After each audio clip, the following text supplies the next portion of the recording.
Tadi ada dua Bapak Ibu ya, ada refleksi kompetensi dan penilaian kinerja. Kita akan sedikit mengulas tentang refleksi kompetensi guru. Apa itu refleksi kompetensi guru? Nah, Bapak Ibu, di refleksi kompetensi dalam skema manajemen talenta ini itu menjadi pilihan. Artinya, refleksi ini belum menjadi sebuah kewajiban bagi guru-guru kita. Yang menjadi kewajiban itu masih dalam dasarnya itu masih di raport pendidikan kita.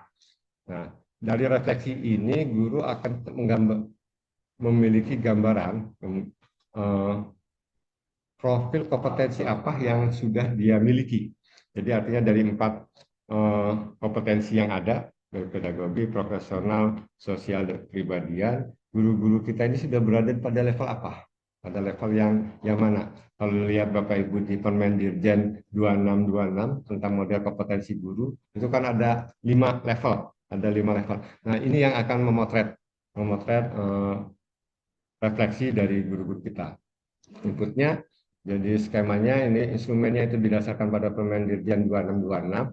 Kemudian saat prosesnya guru tinggal mengisi eh, refleksi itu di PMM.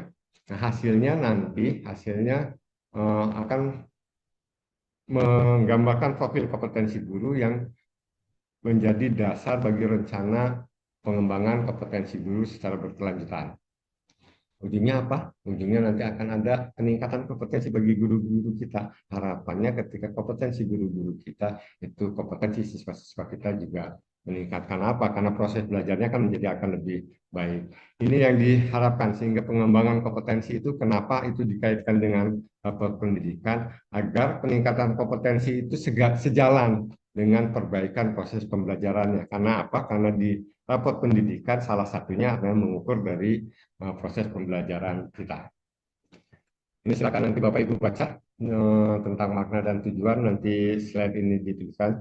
Cuman yang perlu ditekankan bahwa memang instrumen di refleksi ini cukup banyak Bapak Ibu. Ada 205 butir instrumen. Tapi Bapak Ibu nggak usah khawatir, di mengerjakan 205 ini Bapak Ibu bisa bisa kapan saja, di mana saja, dan bisa diselang-selang. Artinya kalau kita dulu melihat pernah merasakan uji kompetensi, Bapak Ibu, uji kompetensi itu kan di satu waktu, satu tempat, ada waktunya terbatas, kemudian kita melakukan tes. Nah, yang ini bisa sambil ketika kita setelah selesai mengajar, kemudian kita kerjakan, kemudian setelah jamnya kita mengajar, kita tinggalkan saja, kita mengajar dulu. Itu sudah langsung otomatis tersimpan. Nanti setelah satu kompetensi, satu dimensi kompetensi selesai, itu akan keluar level kompetensinya. Jadi prinsipnya di refleksi ini itu mudah dilakukan, bisa dilakukan di mana saja, tidak harus Bapak Ibu datang ke satu tempat. Syaratnya adalah ada jaringan internet dan ada kuota. Ada jaringan internetnya, ada kuotanya. Kemudian pilihannya juga sukarela. Ini belum dipaksakan, Bapak Ibu, belum ada menjadi kewajiban karena sifatnya refleksi. Jadi ini hanya diperuntukkan bagi guru-guru yang memerlukan apakah saya perlu nggak sih potret kita, memotret diri kita udah berada pada di level yang mana sehingga kita tahu bahwa kekurangan kita, kelebihan kita itu seperti apa. Sifatnya keterbukaan diri karena di instrumen ini tidak ada benar salah Bapak Ibu. Jadi sifatnya refleksi, sekali lagi sifatnya refleksi maka tidak ada benar salah. Tapi itu menggambarkan ketika Bapak Ibu misi betul-betul menggambarkan apa yang ada pada diri Bapak Ibu sendiri. Jadi karena ini merupakan refleksi diri, jadi jawab sesuai dengan kondisi yang Bapak Ibu rasakan. Konsistensi ini selalu bisa dilakukan setiap tahun. Jadi ini dibuka untuk setiap tahun Bapak Ibu bisa melakukan refleksi. Jadi tahun ini kita coba posisi kita di mana, kemudian kita lakukan pengembangan, kemudian kita potret lagi, kita refleksi lagi. Dan ini bukan uji kompetensi ya Bapak Ibu, ini bukan uji kompetensi, ini refleksi. Jadi nanti kalau uji kompetensinya ketika Bapak nanti setelah mau naik jabatan, misalnya dari guru muda mau menjadi guru madya, itu baru ada uji kompetensi. Dari guru madya menjadi guru utama itu ada uji kompetensi. Tapi ini refleksi bagi guru-guru kita.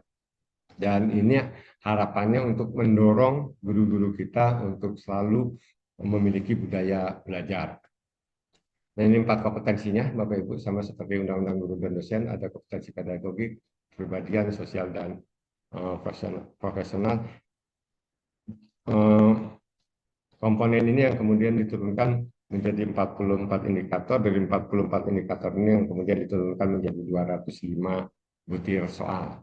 Dan Bapak Ibu boleh memilih dulu, saya mengerjakan yang pedagogik dulu lah, kerjakan pedagogi, nanti setelah selesai di kompetensi pedagogi itu baru akan muncul. Sebelum itu selesai yang kompetensi pedagogiknya itu belum muncul. Jadi tidak harus semua 4 kompetensi ini Bapak Ibu kerjakan. Kalau Bapak Ibu mau melihat pedagogiknya saja, sudah selesaikan saja pedagogi. Kemudian nanti coba lihat kompetensi kepribadiannya, coba lihat kompetensi sosialnya, dan seterusnya. Apa manfaatnya Bapak Ibu? Manfaat bagi guru-guru itu mengetahui kelebihan dan kekurangan, sehingga Bapak Ibu guru bisa merencanakan pengembangan dirinya itu sesuai dengan level yang Bapak Ibu sekarang berada. Bagi kepala sekolah ini dapat informasi masing-masing guru yang ada di satuan pendidikan sehingga bisa merencanakan pengembangan kompetensi di satuan pendidikan. Nah, bagi kami Bapak Ibu di BGP dan BBGP itu mendapat data sehingga kami ketika merencanakan program, ketika menyusun program itu betul-betul berdasarkan kebutuhan dari guru-guru kita. Kalau sudah ada dasar kebutuhannya kan enak Bapak ya, kita merumuskannya enak. Oh, jadi di guru-guru Serang itu butuhnya adalah kebutuhan belajar yang seperti ini. Kemudian orang-orangnya juga sudah ada, orang-orang yang berdasarkan yang sudah mengisi dari refleksi tersebut. Di mana cara mengisinya Bapak Ibu tentang refleksi kompetensi itu cukup Bapak Ibu klik di PMM, nanti di sana ada refleksi kompetensi. Di sini Bapak Ibu bisa langsung isi, bisa langsung isi. Jadi semuanya sudah terakomodir di PMM, termasuk dengan pengelolaan kinerja. Kalau yang di refleksi gambarnya seperti ini, Bapak Ibu hijau seperti ini, nanti yang pengelolaan kinerja yang seperti ini. Ini adalah pengelolaan kinerja. Ini yang bisa Bapak Ibu masuk untuk pengelolaan kinerja. Baik, itu tentang materi refleksi. Jadi itu sepintas tentang refleksi. Silakan Bapak Ibu coba nanti setelah ini refleksi. Dan ini bukan menjadi syarat Bapak Ibu ya, bukan menjadi syarat untuk Bapak Ibu mengerjakan pengelolaan kinerja. Jadi ini dua hal yang berbeda. Tapi nanti akan kami membuat alur bahwa inilah kebutuhan belajar siswa seperti yang tadi di skemakan dalam Perdijen 41 tentang PKB. Nah ini bukan ketika kita mau mengerjakan pengelolaan kinerja ini harus mengerjakan refleksi dulu, tidak. Ini dua hal yang berbeda. Ini tidak menjadi kewajiban, sementara yang pengelolaan kinerja ini akan kita bahas karena ini berkaitan erat dan ini wajib diikuti sama dengan kita mengerjakan SKP, sama dengan Bapak Ibu ketika mengerjakan SKP di kinerja itu menjadi kewajiban semua ASN. Dan saja untuk ASN, guru dan kepala sekolah pengerjaan kinerjanya itu melalui PNM. Nah, bagaimana